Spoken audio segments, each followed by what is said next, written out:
आप सभी श्रोता मित्रों को मेरा हार्दिक नमस्कार। आइए आज मैं सुनाने जा रही हूँ मुंशी प्रेमचंद जी की कहानी हिंसा परमो धर्मः। तो सुनते हैं कहानी हिंसा परमो धर्मः।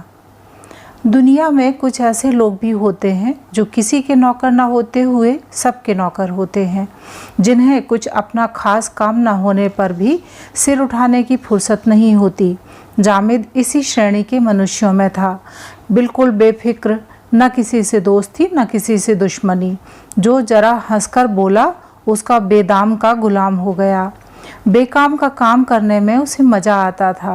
गांव में कोई बीमार पड़े, वह रोगी की सेवा शुश्रूषा के लिए हाजिर है।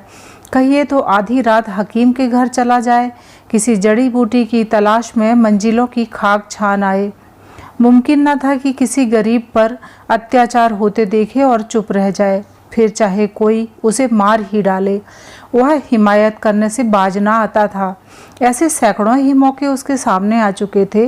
कांस्टेबल से तो आए दिन उसकी छेड़छाड़ होती ही रहती थी, इसलिए लोग उसे बौड़म समझते थे। और बात भी यही थी, जो आदमी किसी का बोझ भारी देखकर उससे छीनकर अपने सिर पर ले ले, किसी का छप्पर उठाने या आग बुझाने के लिए कोसों दौड़ा चला जाए, उसे समझदार कौन कहेगा। सारांश यह है कि उसकी जात से दूसरों को चाहे कितना ही फायदा पहुँचे, अपना कोई उपकार न होता था। यहाँ तक कि वह रोटियों के लिए भी दूसरों का मोहताज था। दीवाना तो वह था और उसका गम दूसरे खाते थे।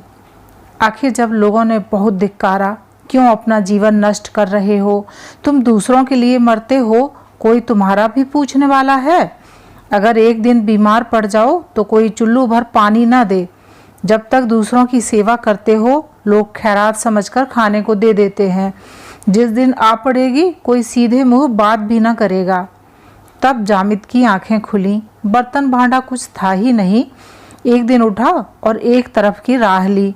2 दिन के बाद शहर में पहुंचा। शहर बहुत बड़ा था, महल आसमान में बातें करने वाले, सड़कें चौड़ी और साफ, बाजार गुलजार, मस्जिदों और मंदिरों की संख्या अगर मकानों से अधिक न थी तो कम भी नहीं। देहात में ना तो कोई मस्जिद थी ना कोई मंदिर। मुसलमान लोग एक चबूतरे पर नमाज पढ़ लेते थे, हिंदू एक वृक्ष के नीचे पानी चढ़ा दिया करते थे। नगर में धर्म का यह महात्म्य देखकर जामिद को बड़ा कुतूहल और आनंद हुआ। उसकी दृष्टि में मजहब का जितना सम्मान था, उतना और किसी सांसारिक वस्तु का नहीं। वह सोचने लगा, ये लोग कितने ईमान के पक्के, कितने सत्यवादी हैं। इनमें कितनी दया, इनमें कितना विवेक, कितनी सहानुभूति होगी, तभी तो खुदा ने उन्हें इतना माना है। वह हर आने जाने वाले को श्रद्धा की दृष्टि से देखता और उनके सामने विनय से सिर झुकाता था। यहाँ के सभी प्राणी उसे देवता तुल्य मालूम होते थे। घूमते घूमते सांझ हो गई। वह थक कर एक मंदिर के चबूतरे पर जा बैठा। मंदिर बहुत बड़ा था। ऊपर सुनहला कलश चमक रहा था। जगमोहन पर संगमरमर के चौके जड़े हुए थे, मगर आंगन में जगह जगह गोबर और कूड़ा पड़ा था। जामिद को गंदगी से चिढ़ थी। देवालय की यह दशा देखकर उसे न रहा गया। इधर उधर निगाह दौड़ाई और कहीं झाड़ू मिल जाए तो साफ कर दे, पर झाड़ू कहीं नजर न आई। विवश होकर उसने दामन से चबूतरे को साफ करना शुरू कर दिया। जरा देर में भक्तों का जमाव होने लगा। उन्होंने जामिद को चबूतरा साफ करते देखा तो आपस में बात करने लगे। है तो मुसलमान, मेहतर होगा।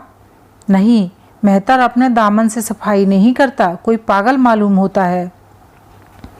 उधर का भेदिया ना हो? नहीं, चेहरे से बड़ा गरीब मालूम होता है। हसन निज़ामी का कोई मुरीद होगा। अजी गोबर के लालच से सफाई कर रहा है, कोई भटियारा होगा। जामिद से, गोबर न ले जाना बे, समझा? कहाँ रहता है? परदेसी मुसाफिर हूँ साहब, मुझे गोबर लेकर क्या करना है? ठाकुर जी का मंदिर देखा तो आकर बैठ गया। कूड़ा पड़ा हुआ था, मैंने सोचा धर्मात्मा लोग आते होंगे, सफाई करने लगा। तुम तो मुसलमान हो ना? ठाकुर जी तो सबके ठाकुर जी हैं, क्या हिंदू क्या मुसलमान। तुम ठाकुर जी को मानते हो? ठाकुर जी को कौन न मानेगा साहब, जिसने पैदा किया उसे न मानूंगा तो किसे मानूंगा। भक्तों में यह सलाह होने लगी, देहाती है, फांस लेना चाहिए, जाने ना पाए। जामिद फांस लिया गया, उसका आदर सत्कार होने लगा। एक हवादार मकान उसे रहने को मिला। दोनों वक्त उत्तम पदार्थ खाने को मिलने लगे। 2-4 आदमी हरदम उसे घेरे रहते। जामिद को भजन खूब याद थे, गला भी अच्छा था। वह रोज मंदिर में जाकर कीर्तन करता। भक्ति के साथ स्वर लालित्य भी हो तो फिर क्या पूछना। लोगों पर उसके कीर्तन का बड़ा असर पड़ता। कितने ही लोग संगीत के लोभ से ही मंदिर में आने लगे। सबको विश्वास हो गया कि भगवान ने यह शिकार चुनकर भेजा है। एक दिन मंदिर में बहुत से आदमी जमा हुए। आंगन में फर्श बिछाया गया, जामिद का सिर मुड़ा दिया गया, नए कपड़े पहनाए, हवन हुआ। जामिद के हाथों से मिठाई बांटी गई। वह अपने आश्रयदाताओं की उदारता और धर्मनिष्ठा का और भी कायल हो गया। ये लोग कितने सज्जन हैं, मुझे जैसे फटे हाल परदेशी की इतनी खातिर, इसी को सच्चा धर्म कहते हैं। जामिद को जीवन में कभी इतना सम्मान न मिला था। यहाँ वही सैलानी युवक जिसे लोग बौड़म कहते थे, भक्तों का सिरमौर बना हुआ था। सैकड़ों ही आदमी केवल उसके दर्शनों को आते थे। उसकी प्रकांड विद्वता की कितनी ही कथाएं प्रचलित हो गईं। पत्रों में यह समाचार निकला कि एक बड़े आलिम मौलवी साहब की शुद्धि हुई है। सीधा साधा जामिद इस सम्मान का रहस्य कुछ न समझता था।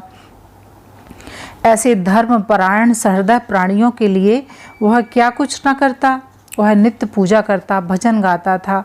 उसके लिए यह कोई नई बात न थी। वह अपने गांव में भी वह बराबर सत्यनारायण की कथा में बैठा करता था, भजन कीर्तन किया करता था। अंतर यही था कि देहात में उसकी कदर न थी, यहाँ सब उसके भक्त थे। एक दिन जामिद कई भक्तों के साथ बैठा हुआ कोई पुराण पढ़ रहा था तो क्या देखता है कि सामने सड़क पर एक बलिष्ठ युवक माथे पर तिलक लगाए, जनेऊ पहने एक बूढ़े दुर्बल मनुष्य को मार रहा है। बुढ़ा रोता है, गिड़गिड़ाता है और पैरों पड़ पड़ के कहता है कि महाराज मेरा कसूर माफ़ करो। किंतु तिलकधारी युवक को उस पर जरा भी दया नहीं आती। जामिद का रक्त खौल उठा। ऐसे दृश्य देखकर वह शांत न बैठ सकता था। तुरंत कूदकर बाहर निकला और युवक के सामने आकर बोला, बुढ़े को क्यों मारते हो भाई? तुम्हें इस पर जरा भी दया नहीं आती? युवक, मैं मारते मारते इसकी हड्डियां तोड़ दूंगा।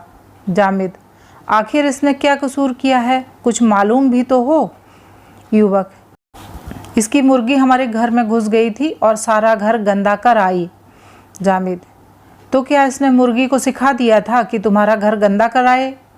बुढ़ा, खुदाबंद, मैं तो उसे बराबर खांचे में ढाके रहता हूँ। आज गफलत हो गई, कहता हूँ महाराज कसूर माफ़ करो, मगर नहीं मानते। हुजूर मारते मारते अधमरा कर दिया।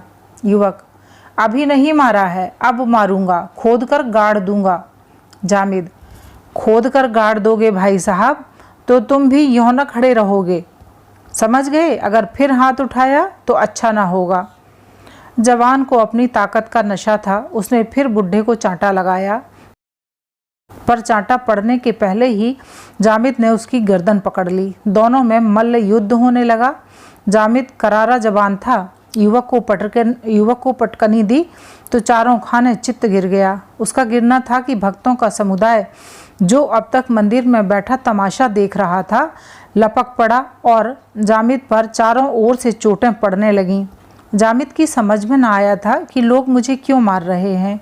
कोई कुछ नहीं पूछता। तिलकधारी जवान को कोई कुछ नहीं कहता। बस जो आता है मुझी पर हाथ साफ करता है। आखिर वह बेदम होकर गिर पड़ा। तब लोगों में बातें होने लगीं। दगा दे गया, धत तेरी जात की। कभी म्लेच्छों से भलाई की आशा न रखनी चाहिए। कौआ कौओं ही के साथ मिलेगा, कमीना जब करेगा कमीनापन। इसे कोई पूछता न था। मंदिर में झाड़ू लगा रहा था, देह पर कपड़े का तार भी न था। हमने इसका सम्मान किया, पशु से आदमी बना दिया, फिर भी अपना न हुआ। इनके धर्म का तो मूल ही यही है। जामिद रात भर सड़क के किनारे पड़ा दर्द से कराहता रहा। उसे मार खाने का दुख न था।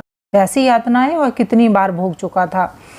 उसे दुख और आश्चर्य केवल इस बात का था कि इन लोगों ने क्यों एक दिन मेरा इतना सम्मान किया और क्यों आज अकारण ही मेरी इतनी दुर्गति की? इनकी वह सज्जनता आज कहाँ गई? मैं तो वही हूँ, मैंने कोई कसूर नहीं किया। मैंने तो वही किया जो ऐसी दशा में सभी को करना चाहिए। फिर इन लोगों ने मुझ पर क्यों इतना अत्याचार किया? देवता क्यों राक्षस बन गए? वह रात भर इसी उलझन में पड़ा रहा। प्रातःकाल उठकर एक तरफ की राह ली। जामिद अभी थोड़ी दूर ही गया था कि वही बुढ़ा उसे मिला। उसे देखते ही बोला, कसम खुदा की तुमने कल मेरी जान बचा ली। सुना जालिमों ने तुम्हें बहुत बुरी तरह पीटा। मैं तो मौका पाते ही निकल भागा। अब तक कहाँ थे? यहाँ लोग रात ही से तुमसे मिलने के लिए बेकरार हो रहे हैं। काजी साहब रात ही से तुम्हारी तलाश में निकले थे, मगर तुम न मिले। कल हम दोनों अकेले पड़ गए थे, दुश्मनों ने हमें पीट लिया। नमाज का वक्त था, जहाँ सब लोग मस्जिद में थे। अगर जरा भी खबर हो जाती तो 1000 लठैत पहुंच जाते, तब आटे दाल का भाव मालूम होता। कसम खुदा की आज से मैंने 3 कोड़ी मुर्गियां पाली हैं। देखूं पंडित जी महाराज अब क्या करते हैं। कसम खुदा की काजी साहब ने कहा है, अगर वह लौंडा जरा भी आंख दिखाए तो तुम आकर मुझसे कहना, या तो बच्चा घर छोड़कर भागेंगे या हड्डी पसली तोड़कर रख दी जाएगी। जामिद को लिए वह बुढ़ा काजी जोरावर हुसैन के दरवाजे पर पहुंचा। काजी साहब वजू कर रहे थे। जामिद को देखते ही दौड़कर गले लगा लिया और बोले, वल्लाह तुम्हें आंखें ढूंढ रही थीं। तुमने अकेले इतने काफिरों के दांत खट्टे कर दिए। क्यों न हो, मोमिन का खून है, काफिरों की हकीकत क्या? सुना सब के सब तुम्हारी शुद्धि करने जा रहे थे, मगर तुमने उनके सारे मंसूबे पलट दिए। इस्लाम को ऐसे ही खादिमों की ज़रूरत है। तुम जैसे दीनदारों से इस्लाम का नाम रोशन है। गलती यही हुई कि तुमने 1 महीने तक सब्र नहीं किया। शादी हो जाने देते तब मज़ा आता। एक नाजनीन साथ लाते और दौलत मुफ्त। वल्लाह तुमने उजलत कर दी। दिन भर भक्तों का तांता लगा रहा। जामिद को एक नज़र देखने का सबको शौक़ था। सभी उसकी हिम्मत, जोर और मजहबी जोश की प्रशंसा करते थे। पहर रात बीत चुकी थी। मुसाफिरों की आमद रफ्त कम हो चली थी। जामिद ने काजी साहब से धर्म ग्रंथ पढ़ना शुरू किया था। उन्होंने उसके लिए अपने बगल का कमरा खाली कर दिया था। वह काजी साहब से सबक लेकर आया और सोने जा रहा था कि सहसा उसे दरवाजे पर एक तांगे के रुकने की आवाज़ सुनाई दी। काजी साहब के मुरीद अक्सर आया करते थे। जामिद ने सोचा कोई मुरीद आया होगा। नीचे आया तो देखा एक स्त्री तांगे से उतरकर बरामदे में खड़ी है और तांगे वाला उसका असबाब उतार रहा है। महिला ने मकान को इधर उधर देखकर कहा, नहीं जी, मुझे अच्छी तरह ख्याल है, यह उनका मकान नहीं है, शायद तुम भूल गए हो। तांगे वाला, हुजूर तो मानती ही नहीं, कह दिया कि बाबू साहब ने मकान तब्दील कर दिया है, ऊपर चलिए। स्त्री ने कुछ झिझकते हुए कहा, बुलाते क्यों नहीं, आवाज़ दो। तांगे वाला, ओ साहब, आवाज़ क्या दूं, जब जानता हूं कि साहब का मकान यही है, तो नाहक चिल्लाने से क्या फ़ायदा। बेचारे आराम कर रहे होंगे, आराम में खलल पड़ेगा। आप निशा खातिर रहिए, चलिए ऊपर चलिए। औरत ऊपर चली। पीछे पीछे तांगे वाला असबाब लिए हुए चला। जामिद गुमसुम नीचे खड़ा था। यह रहस्य उसकी समझ में न आया। तांगे वाले की आवाज़ सुनते ही काजी साहब छत पर निकल आए और एक औरत को आते देख कमरे की खिड़कियां चारों तरफ से बंद करके खूंटी पर लटकती तलवार उतार ली और दरवाजे पर आकर खड़े हो गए। औरत ने जीना तय करके ज्यों ही छत पर पैर रखा कि काजी साहब को देखकर झिझकी। वह तुरंत पीछे की तरफ मुड़ना चाहती थी कि काजी साहब ने लपककर उसका हाथ पकड़ लिया और अपने कमरे में घसीट लाए। इसी बीच में जामिद और तांगे वाला ये दोनों भी ऊपर आ गए थे। जामिद यह दृश्य देखकर विस्मित हो गया था। यह रहस्य और भी रहस्यमय हो गया था। यह विद्या का सागर, यह न्याय का भंडार, यह नीति, धर्म और दर्शन का आगार इस समय एक अपरिचित महिला के ऊपर यह घोर अत्याचार कर रहा है। तांगे वाले के साथ वह भी काजी साहब के कमरे में चला गया। काजी साहब तो स्त्री के दोनों हाथ पकड़े हुए थे। तांगे वाले ने दरवाज़ा बंद कर दिया। महिला ने तांगे वाले की ओर खून भरी आंखों से देखकर कहा, तू मुझे यहाँ क्यों लाया? काजी साहब ने तलवार चमकाकर कहा, पहले आराम से बैठो, सब कुछ मालूम हो जाएगा। औरत, तुम तो मुझे कोई मौलवी मालूम होते हो। क्या तुम्हें खुदा ने यही सिखाया है कि पराई बहू बेटियों को ज़बरदस्ती घर में बंद करके उनकी आबरू बिगाड़ो? काजी, हाँ, खुदा का यही हुक्म है कि काफिरों को जिस तरह मुमकिन हो इस्लाम के रास्ते पर लाया जाए, अगर खुशी से ना आए तो जब्र से। औरत, इसी तरह अगर कोई तुम्हारी बहू बेटी को पकड़कर बेआबरू करे तो? काजी, हो रहा है, जैसा तुम हमारे साथ करोगे वैसा ही हम तुम्हारे साथ करेंगे। फिर हम तो बेआबरू नहीं करते, सिर्फ अपने मजहब में शामिल करते हैं। इस्लाम कबूल करने से आबरू बढ़ती है, घटती नहीं। हिंदू कौम ने तो हमें मिटा देने का बीड़ा उठाया है। वह इस मुल्क से हमारा निशान मिटा देना चाहती है।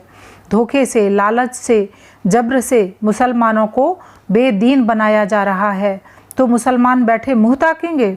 औरत, हिंदू कभी ऐसा अत्याचार नहीं कर सकता। संभव है तुम लोगों की शरारतों से तंग आकर नीचे दर्जे के लोग इस तरह का बदला लेने लगे हों, मगर अब भी कोई सच्चा हिंदू इसे पसंद नहीं करता।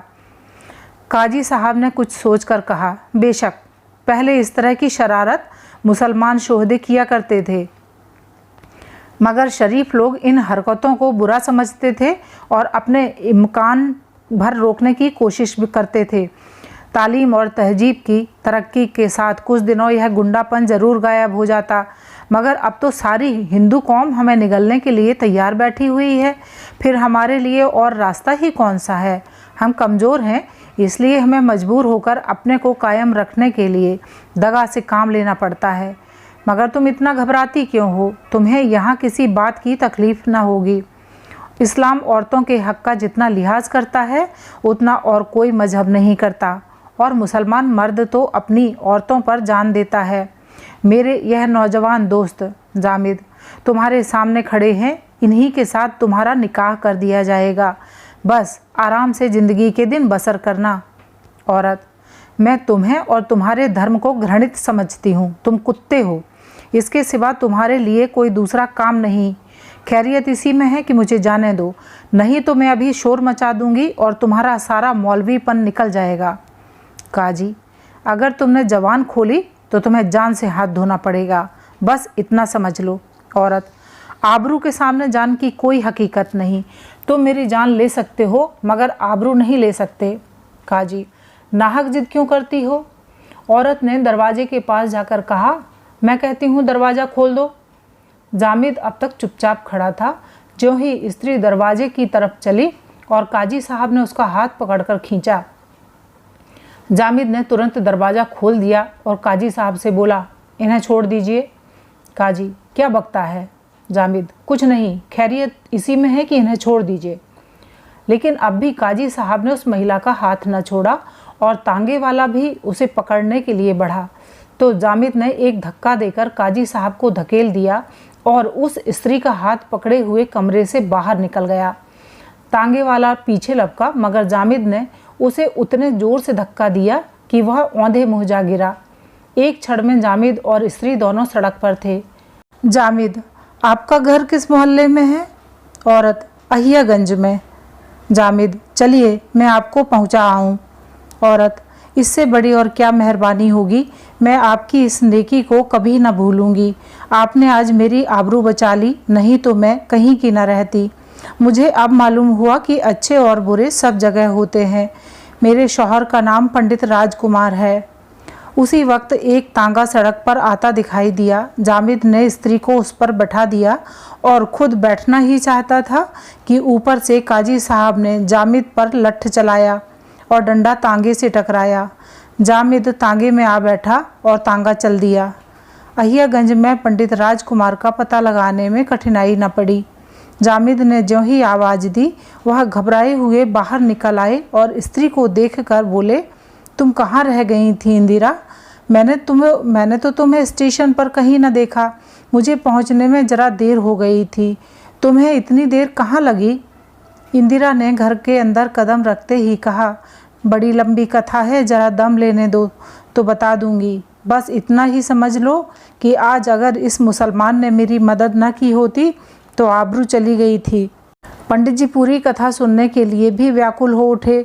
इंदिरा के साथ वह भी घर में चले गए, पर एक ही मिनट के बाद बाहर आकर जामिद से बोले, भाई साहब, शायद आप बनावट समझें, पर मुझे आपके रूप में इस समय इष्ट देव के दर्शन हो रहे हैं।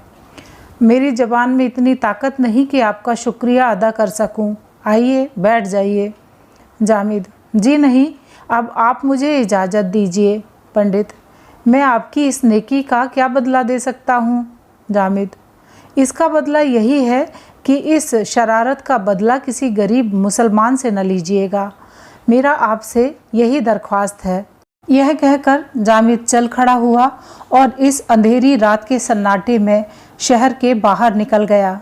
उस शहर की विषाक्त वायु में सांस लेते हुए उसका दम घुटता था। वह जल्द से जल्द शहर से भागकर अपने गांव में पहुंचना चाहता था, जहां मजहब का नाम सहानुभूति, प्रेम और सौहार्द था।